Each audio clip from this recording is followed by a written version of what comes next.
வணக்கம் தோழர்களே. பயணங்கள் பயணங்கள் வாழ்க்கையில் மிகவும் முக்கியமானது. நேரம் கிடைக்கும் போதெல்லாம் பயணம் செய்யுங்க. பயணம் செய்கிறதுக்கு 3,00,000 ரூபா பைக்கும் இல்லை விலை உயர்ந்த உபகரணங்களும் நிறைய பணமும் நல்லா தேவையில்லை. சும்மா உங்களை சுற்றி இருக்கிற ஊர்கள் அதிலே சுற்றி பாருங்கள். ஒரு நாள் முழுக்க டவுன் பஸ்ஸில் சுற்றுங்க.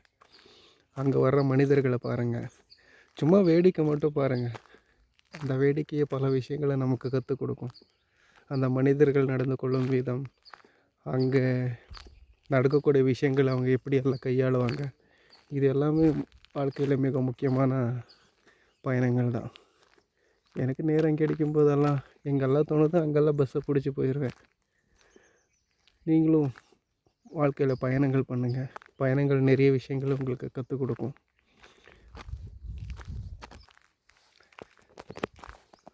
சமீப காலத்தில் ஒரு பயணத்தை மேற்கொண்டிருந்தேன். இப்போது பெரும்பாலும் காட்டு வழிகளை போகும்போது இந்த குரங்குகளுக்கு எல்லாமே ரோட்டோரமாக ஏதாச்சும் சாப்பிட்றதுக்கு போட்டுருவாங்க. அப்படி போடக்கூடாது. ஏன்னா அது சட்டப்படி குற்றம். ஏன்னா அதோட குரங்கோட வாழ்வியலே அந்த விஷயம் மாற்றிடும். மனுஷன் எல்லாத்திலையும் அடிமைப்படுத்திக்கிட்டு எல்லாத்தையும் லேசியாகவே மாற்றிக்கிட்டு இருக்கான். அந்த மாதிரி தான் இருக்குது. அப்போ அந்த ரோட்டில் போகும்போது ஒரு விஷயத்தை பார்த்தேன். குரங்குகளுக்காக இந்த மக்காச்சோளத்தை ரோடு சைடில் கொட்டி வச்சுருந்தாங்க. அப்படி கொட்டி வச்சுருக்கும்போது அந்த சைடில் ஒரு அம்மாவும் பையனும் இந்த பிளாஸ்டிக் பாட்டில்ஸ் எல்லாம் பெருக்கிட்டு இருந்தாங்க. அப்போ அந்த பையன் அந்த குப்பையிலேருந்து ஒரு மக்காச்சோளத்தை எடுத்து அவங்க அம்மாவுக்கு கொடுத்துட்டு இருந்தான். அது ரொம்பவே வலிச்சுது எனக்கு. இன்னும் இதெல்லாமே இப்படியே இருக்குதா? ஒரு அந்த விஷயத்த உங்களோட மனநிலையிலேருந்து யோசித்து பாருங்கள். நான் யோசிக்கும்போது ஒரு மக்காச்சோளம் கூட அவங்களால வாங்க முடியாத நிலைமையில் இருக்காங்க. அதை எடுத்துக்கிறாங்க. இல்லை அதை சாப்பிடணும்னு தோணும்போது அவங்களுக்கு அது கிடைக்காம இருக்கிறது மிகப்பெரிய வருத்தமாக இருக்குது. அது மட்டும் இல்லை, ரீசெண்டாக சென்னைக்கு போகும்போது அப்படி தான். தாம்பரத்துக்கு முன்னாடி ஒரு ஊரில் எங்கேயோ நான் பார்த்தேன். சாலை ஓரமாக நிறைய பழைய துணிகளெல்லாம் வச்சுருந்தாங்க. அது வாங்கிறதுக்கே ஒரு பெரிய கூட்டமே நிற்கிது. அப்போது அது கூட மக்களுக்கு தேவைப்படுது. அதே மாதிரி மதிய தாம்பரத்தில் ஒரு விஷயத்தை பார்த்தேன். அங்கே ஒருத்தர் யாரோ பிறந்த நாள் அன்றைக்கி எல்லாருக்கும் சாப்பாடு போட்டுட்டு இருந்தாங்க. அந்த சாப்பாடு கூட வாங்கி சாப்பிட்றவங்க நிறைய பேர் அங்கே இருந்தாங்க. இப்படி பயணங்கள் பண்ணும்போது நம்ம கவனிக்கிற விஷயங்கள் எல்லாமே ஒரு அரசியல் இருக்குது. ஏன் அந்த மக்கள் இன்னும் அப்படியே இருக்காங்க? இன்றைக்கும் அந்த மாதிரி விஷயங்கள் எல்லாம் அவங்களுக்கு தேவைப்படுது. அப்படின்னும்போது இங்கே மக்களோட படிநிலைகள் பொருளாதார ரீதியாக எப்படியெல்லாம் இருக்குது அப்படின்றது நம்ம தெரிஞ்சிக்க முடியுது. அப்படி தெரிஞ்சுக்கும்போது தான் இந்த அரசியலை பற்றி நம்ம சிந்திக்க முடியுது.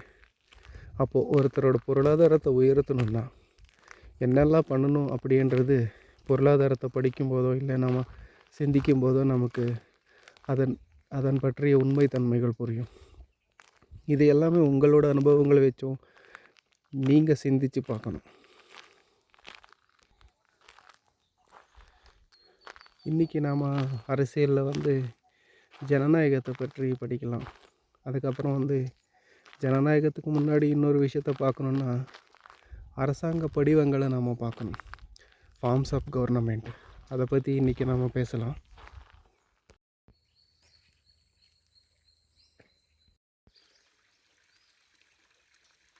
இப்போது அரசாங்கங்களோட படிவங்களை பார்க்கலாம். அரசாங்கத்தின் படிவங்கள் பார்த்திங்கன்னா அதுக்கு சரியான எந்த ஒரு எழுத்துப்பூர்வமான தத்துவங்களையும் இல்லை கோட்பாடுகள் யாருமே எழுதவே இல்லைன்னு சொல்கிறாங்க. அது காரணம் என்னென்னா எல்லா அரசுகளும் சமமாக இருக்கிறதுனால தான். இது எப்படி சமமாக இருக்கும் அப்படின்னு 4 விஷயங்கள் அதில் கேட்டகரைஸ் பண்ணுவாங்க. ஒன்று மக்கள் தொகை, பிரதேசம், அரசு, இறையாண்மை. இது எல்லா நாடுகளிலும் இருக்கும். அதனால் அதை இது எப்பேற்பட்ட அரசாங்கம் அப்படின்னு யாருமே எழுதவே இல்லை.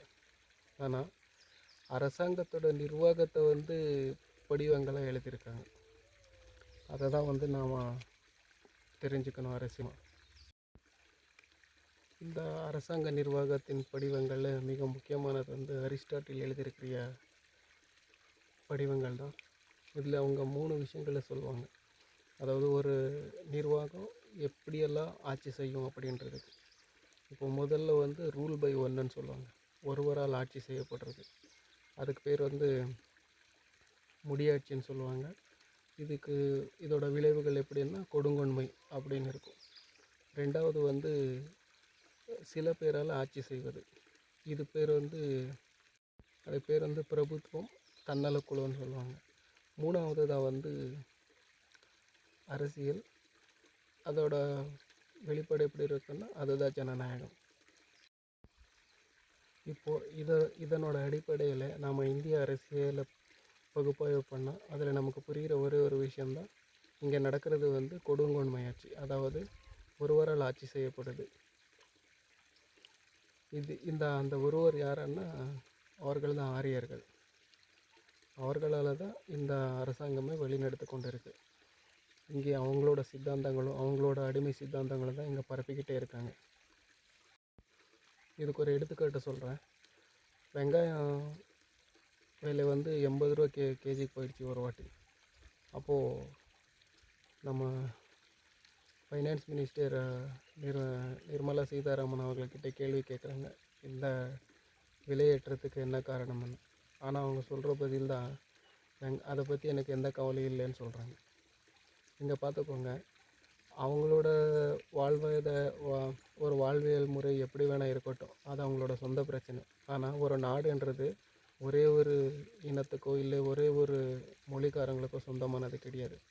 ஏன்னா இந்த இந்திய நாட்டில் வந்து எல்லா வகையான மக்களும் இருக்காங்க, நிறைய மொழிகள் இருக்குது. அப்போது அந்த மக்களுக்கு ஏற்ற மாதிரி ஒரு அரசியலை நடத்துகிறது தான் ஜனநாயகம். ஆனால் இங்கே அது நடக்கிறதே இல்லை. ஏன்னா இவங்களோட சித்தாந்தங்கள் இருக்கணும் அப்படின்றதுனால தான் அவங்களுக்கு அந்த மாதிரி ஒரு மனநிலை இருக்குது. அதாவது வெங்காயத்து விலையை பற்றி அவங்களுக்கு எந்த கவலையும் கிடையாது. ஏன்னா அவங்க சாப்பிட மாட்டாங்க. இப்போ அரசாங்கம் யாருக்காக நடக்குது? இவங்களுக்காக நடக்குதா இல்லை எல்லா மக்களுக்காக நடக்குதா? இதுதான் வந்து கொடுங்கோன்மை ஆட்சின்னுவாங்க. அவங்களோட சித்தாந்தங்கள், அவங்களோட தத்துவங்கள், அவங்களோட கோட்பாடுகள் தான் இங்கே நிலைநிறுத்தப்பட்டிருக்கு. அதனால தான் எல்லா மக்களுக்கான நீதி இங்கே கிடைக்கவே இல்லை. அப்போது ஒரு நாட்டை ஆளும் இல்லை ஒரு நாட்டை வழிநடத்தும் ஒரு தலைவனுக்கு இருக்க வேண்டிய முக்கிய கொள்கைகளை இங்கே இருக்கிற எந்த ஒரு தலைவருக்குமே கிடையாது. ஏன்னா எல்லா மக்கள் மேலேயும் அன்பு செலுத்தணும். அதுதான் ஒரு சிறந்த தலைவனுக்கான குணமே. இப்போ ஏன் இந்த அரசியல் வரும்போது சரி, ஒரு தலைவனுக்கு என்னென்ன குணாதிசயங்கள் இருக்கணும் ஒரு நாட்டை வழி நடத்துறதுக்கு அப்படின்றது ஏன் முக்கியத்துவம்னா இதனால தான். ஒரு தலைவன் வந்து ஏதோ ஒரு அடிமை சித்தாந்தத்தை இல்லை தன் குழுவுக்கு சேர்ந்த ஒரு வாழ்வியலையோ முன்னெடுத்து நடத்துகிறான்னா அது எல்லா மக்களுக்கும் சரியானதாக ஒரு வழிகாட்டலாக இருக்கவே இருக்காது. அதனால தான் அரசியலுக்கு யார் வந்தாலும் முதல்ல அந்த தலைவனுக்கான கொள்கை என்ன, சித்தாந்தம் என்ன, கோட்பாடு என்னன்னு பார்க்குறாங்க. எந்த ஒரு கொள்கையும் தத்துவமும் சித்தாந்தம் இல்லாத எந்த தலைவனும் இந்த இந்திய அரசியலுக்குள்ளே ஏற்றுக்கவே முடியாது.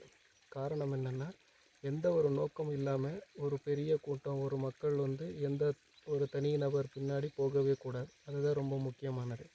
அப்போது இங்கே எந்த ஒரு தலைவன் வந்தாலும் எந்த அரசியல் அதிகாரம் வந்தாலும் மிக முக்கியமாக பார்க்க வேண்டியது அவங்களோட தத்துவம் என்ன, அவங்களோட சித்தாந்தம் என்ன, அவங்களோட கொள்கை கோட்பாடு என்ன அப்படின்றது மட்டுமே தான். அப்போ இந்த கொள்கை கோட்பாடு சித்தாந்தங்கள் அதெல்லாம் எப்படி உருவாகுது? இதெல்லாமே வந்து மக்களின் உணர்வுகள் மேலே தான் எல்லாமே கட்டமைக்கப்படுது. ஆனால் இங்கே மக்கள் உணர்வுகளை பொறுத்தவரை பலவிதமான மனிதர்களும் பல இனக்குழுக்களும் பல மொழிக்காரர்களும் இங்கே இருக்கிறாங்க. அப்போது ஒவ்வொருத்தருக்கும் ஒவ்வொரு விதமான தேவையும் ஒரு உணர்வும் கண்டிப்பாக இருக்கும். அப்போது எல்லாரோட உணர்வுகளும் மதிக்கிற மாதிரி தான் இந்த அரசியல் கட்டமைப்பு இருக்கணும். ஆனால் அது அப்படி கிடையாது. யாரோ ஒருத்தரின் கட்டுப்பாட்டில் தான் இந்த மொத்த இந்திய அரசியலும் நடந்து கொண்டே இருக்குது. இப்போ இதை நம்ம எதிர்க்கணும்னா நமக்கு முக்கியமாக தேவைப்படுகிறது வந்து பொது உடைமை தான். அந்த சித்தாந்தத்தை கொண்டு தான் இந்த ஆரிய சித்தாந்தத்தை இந்த இந்தியாவை விட்டு விரட்ட முடியும். இங்கே இருக்கிற ஒவ்வொரு மொழிகளுக்கான உரிமைகள் இங்கே நிலைநிறுத்தணும். ஒவ்வொரு மனிதருக்கான சுதந்திரம், அதிகாரம் இது எல்லாமே அவங்களுக்கு சமநிலையில் கிடைக்கணும். அப்படி கிடைக்கணுன்னா பொது உடைமை ஒன்று தான் தீர்வாக இருக்கும். ஒரு கட்சிக்கோ ஒரு தலைவனுக்கோ ஏன் கோட்பாடுகளும் கொள்கைகளும் தத்துவங்களும் முக்கியம் அப்படின்னு உங்கள் மனசில் கேள்விகள் வரலாம். இல்லை அதுக்கான தேடுதல் உங்கள் மனசில் இருக்கலாம். அதுக்கு காரணம் ஒன்று தான். இப்போ நான் இங்கே காட்டில் இருக்கேன். இந்த காட்டிலேருந்து நான் வெளியே போகணுன்னா எனக்கு ஒரு பாதை தெரியணும், இல்லை ஒரு நோக்கம், அந்த ஊருக்கு போகிற நோக்கம் தெரியணும். இந்த காட்டுக்கு வர வேண்டிய நோக்கமாவது எனக்கு தெரியணும். இந்த காட்டில் இருக்கிற அத்தனை வழிகள் எனக்கு புரியணும். இந்த காட்டில் வரும் பிரச்சனைகள் எனக்கு தெரியணும். இதெல்லாம் தெரிஞ்சால் தான் நான் இதை விட்டு வெளியே போகிறதுக்கோ இல்லை இதில் இருக்கிற ஏதோ ஒரு விஷயத்துக்கு எனக்கு தேடுறதுக்கு ஒரு அறிவு இருக்கும். இப்போது இந்த காட்டை பற்றி எனக்கு ஒன்றுமே தெரியலன்னா இங்கேருந்து என்னால் வெளியில் போக முடியாது. இல்லை ஏதோ ஒரு விலங்கு வந்தாலோ ஏதோ ஒரு பிரச்சனை வந்தாலோ என்னால் சமாளிக்கவும் முடியாது. அதுக்கான தீர்வு என்னால் தேடவே முடியாது. நான் ஒருத்தன் வந்த பரவாயில்லை, என் பின்னாடி இத்தனை ஒரு பெரிய கூட்டம் வரும்போது, ஒரு மக்கள் வரும்போதும் எனக்கான எந்த நோக்கமும் இல்லைன்னாலும், எந்த ஒரு அரசியல் அறிவே இல்லைன்னா இந்த மக்களை நான் எப்படி வழிநடத்துறது? இல்லை இந்த மக்கள் எப்படி இந்த காட்டிலேருந்து வெளியில் கூட்டிகிட்டு போகிறது அப்படிங்கிறது தான். அதனால தான் எந்த ஒரு தலைவனுக்கோ ஒரு அரசியல் கட்சிக்கோ ஒரு கொள்கை, ஒரு சித்தாந்தம், ஒரு நோக்கம் கண்டிப்பாக இருந்தே ஆகணும். அப்படி இருக்கிற எந்த ஒரு அரசியல் கட்சியோ தலைவனோ நீங்கள் தேர்ந்தெடுத்துக்கலாம். ஆனால் அது எல்லாமே ரேஷனலிஸ்ட், பகுத்தறிவு சிந்தனை உள்ள மனிதரை மட்டுமே நீங்கள் தேர்ந்தெடுக்கணும். அது மட்டும் இல்லை, ஒரு அரசியலன் வந்த உடனே அங்கே அந்த தலைவனுக்கான அடுத்த தலைவர்களையும் அந்த தலைவன் உருவாக்கணும், இல்லை அந்த அரசியல் கட்சி உருவாக்கணும். அப்படி இல்லைன்னா அந்த அரசியலுக்கு ஏதோ ஒரு குடும்பத்துக்கோ இல்லை வாரிசு அரசியலாக மாறதுக்கான வாய்ப்புகளும் இருக்குது. ஒரு கூட்டத்தில் ஒரு தலைவன் உருவாக்குறான்னா அந்த தலைவன் அடுத்த கட்ட தலைவர்களை உருவாக்கணும், அடுத்த தலைமுறைக்கான தலைவர்களை உருவாக்கணும். அதுக்கு இந்த அரசியலோட தத்துவம், கொள்கை அவங்களுக்கும் அவங்க சொல்லிக் கொடுக்கணும். அப்படி சொல்லி கொடுத்ததான் அந்த கட்சி நிலைத்து நின்று கொண்டே இருக்கும். அதனால தான் அரசாங்கத்தின் படிவங்கள்னு வரும்போது இந்த அரசியல் எந்த விதமான கொள்கைகள் கோட்பாடு கொண்டு வழிநடத்தப்படுது, யாரால் வழிநடத்தப்படுது, வழிநடத்தப்படும் நபரோட கொள்கைகளும் கோட்பாடுகளும் அவர் தனித்துவமான வரலாறு என்ன அப்படிங்கிறது முக்கியமாக நாம் படிக்க வேண்டியிருக்கும். அதுக்கு உலக வரலாறு படிக்கணும். ஆளும் அரசியலில் சமகால அரசியலை பற்றி நல்லா தெரிஞ்சுக்கணும். இவங்கெல்லாம் ஏன் ஒரு திட்டம் வருதுன்னா அந்த திட்டம் எதற்காக வருதுன்றது கூட நம்ம சிந்தித்து செயல்பட வேண்டியிருக்கு. இப்போது விஸ்வகர்மா திட்டம்னு ஒன்று கொண்டு வந்தாங்க. அதையே கொண்டு வந்தாங்க, தொழில் ரீதியாக ஒருத்தனை அடிமைப்படுத்தணும். அதுதான் அவங்களோட திட்டமாகவே இருக்குது.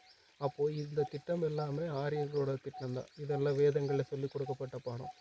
அவங்களுக்கு அந்த காலத்தில் எந்த மாதிரி ஒரு சித்தாந்தங்களை கற்பிக்கப்பட்டதோ அதே சித்தாந்தங்களை வச்சு தான் இன்றைக்கி இவங்க அரசியல் கோட்பாடுகளும் திட்டங்களும் வகுத்துக்கிட்டு கொண்டே இருக்கிறாங்க. அப்போது இதை தான் நாம் களையெடுக்கணும்.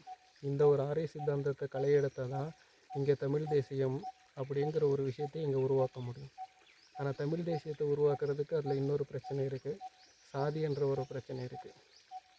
ஒரே இனம்தான், இங்கே இனத்துக்கு வேறு பேர் இருக்கான்றது ஒரு விஷயத்தை மறந்துட்டு அதிலே மேலு கீழே அப்படின்ற ஒரு எண்ணத்தை விதைச்சிட்டு இன்றைக்கி அவன் நாம அடிச்சுக்கிட்டு வெட்டிக்கிட்டு சத்துட்டு இருந்தான். அந்த நெருப்பில் அவன் குளிர் காந்துட்டு இருக்கான். இதுதான் ஆரியர்களோட திட்டம். தமிழ்நாட்டில் தமிழ் தேசியத்தை உருவாக்கணும்னா ஒன்று ஆரிய சித்தாந்தத்தை அழிக்கணும். ஆரிய சித்தாந்தத்தை அழிச்சிட்டு தமிழ் தேசியத்தை உருவாக்கணும். தமிழ் தேசியத்தை உருவாக்குறதுக்கு முன்னாடி இங்கே சாதிகளை அழிக்கணும், கல்வியோட தரத்தை மேம்படுத்தணும், பொருளாதாரத்தை மேம்படுத்தணும். அப்போ தான் தமிழ் தேசியத்தையே இங்கே உருவாக்க முடியும். என்னுடைய அரசியல் சிந்தனை எல்லாம் ஒன்று தான். இங்கே ஆரிய சித்தாந்தத்தை அழிக்கணும், அதை அழிச்சிட்டு நாம் தமிழ் தேசியத்தை இங்கே உருவாக்கணும். இந்த அரசியல் போராட்டம் தமிழ்நாட்டோட முடிகிற போகிறது கிடையாது. இது தென்னிந்தியா முழுக்க இந்த திராவிடம் அப்படின்ற ஒரு சித்தாந்தத்தை நிலைநிறுத்தணும். திராவிடம்னால ஒவ்வொரு நாட்டுக்கும் ஒவ்வொரு மொழி இருக்கும். அந்த மொழிக்கான அந்தந்த அரசியலை அதை கட்டமைக்கிறது தான் இந்த கட்சியோட மிக முக்கியமான கொள்கை. நாம் இங்கே படிக்க வேண்டியது உலக அரசியலை மட்டும்தான். மொத்த உலக அரசியலும் படிக்கும்போது தான் இந்த உலகத்தை ஆண்ட அத்தனை அரசியல் கட்சிகளோட செயல்பாடுகள் நம்மளால் புரிந்து கொள்ள முடியும். அப்படி புரிந்து கொண்டால் தான் என்றைக்கோ மனிதன் நாகரிகம் தொடங்கிய காலத்திலேருந்து, இல்லை ஒரு அரசாங்கம் ஒரு அரசியல் தொடங்கிய காலத்திலேருந்து எந்தெந்த சித்தாந்தங்கள் இங்கே பதிக்கப்பட்டிருக்கு, எந்தெந்த சித்தாந்தங்கள் 200 2000 வருஷங்களிலிருந்து கடத்தப்பட்டு கொண்டிருக்கின்றது நமக்கு தெளிவாக தெரிந்துவிடும்.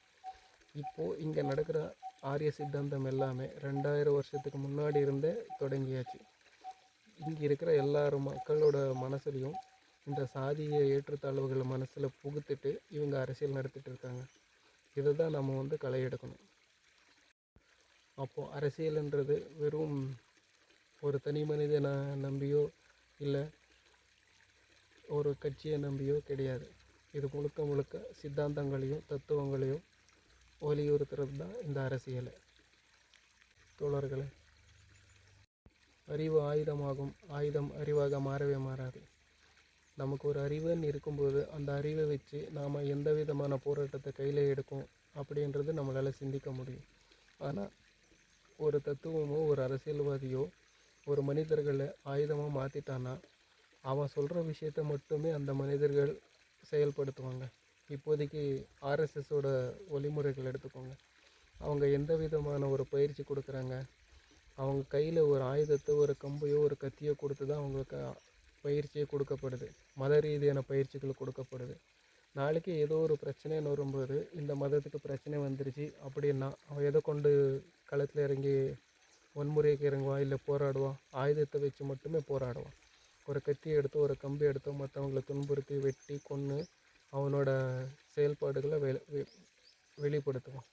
இதுவே நாம் ஒரு சட்டத்தை படித்தோ ஒரு புத்தகத்தை படித்தோ ஒரு தர்க்க ரீதியான அரசியலை நாம் கற்றுக்கும்போது நாம் சமுதாயத்தில் நடக்கிற அத்தனை பிரச்சனைகளுக்கும் அறிவுபூர்வமாக தான் போராட்டங்களை நடத்துவோம்.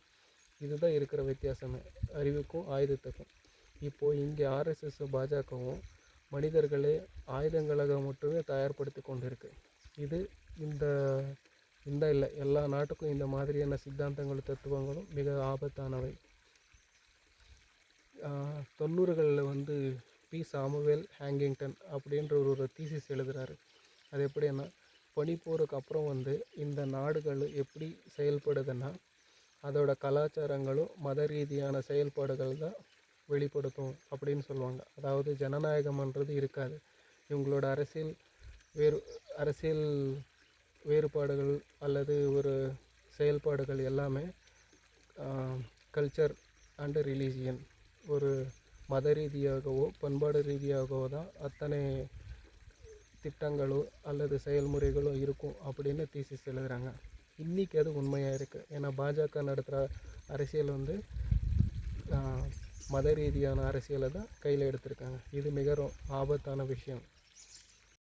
அதனால தான் நாம் படிக்கும்போது சரி, ஒருத்தரை பின்பற்றும் போதும் சரி, அந்த தலைவனுக்கோ அந்த கட்சிக்கோ எந்த விதமான சித்தாந்தங்களும் தத்துவங்கள் இருக்கும் அப்படின்றது நாம் பகுப்பாய்வு பண்ணணும். அப்படி பண்ணாதான் இந்த அரசியலை நம்ம புரிஞ்சுக்கிட்டு யார் அதிகாரத்தில் வைக்கணும், யார் அதிகாரத்துலேருந்து நீக்கணும் அப்படின்ற முடிவு நாம் போடுற ஒரு ஓட்டு தீர்மானிக்கும். இந்த மாதிரி அரசியல் சிந்தனை உங்களுக்கும் இருந்தால் தோழர்களே, இந்த அரசியல் கட்சியில் நீங்களும் இணைந்து இந்த பாஜக என்னும் ஆரிய சித்தாந்தத்தை ஒழிக்கிறதுக்கு எங்களோடு நீங்கள் பயணிக்கலாம். எங்களை எப்படி கான்டாக்ட் பண்ணணும், எங்களை எப்படி தொடர்பு கொள்ளணுன்றது டிஸ்கிரிப்ஷனில் நான் கொடுக்குறேன். அந்த கம்யூனிட்டியில் நீங்கள் ஜாயின் பண்ணுங்கள். நம்ம மேலும் இந்த அரசியலை படிக்கலாம், பழகலாம். இந்த ஆரிய சித்தாந்தத்தை இந்தியாவை விட்டு ஒழிக்கலாம். ஆரிய விடுதலை தான் நம்ம அடுத்த இலக்காக இருக்கணும்.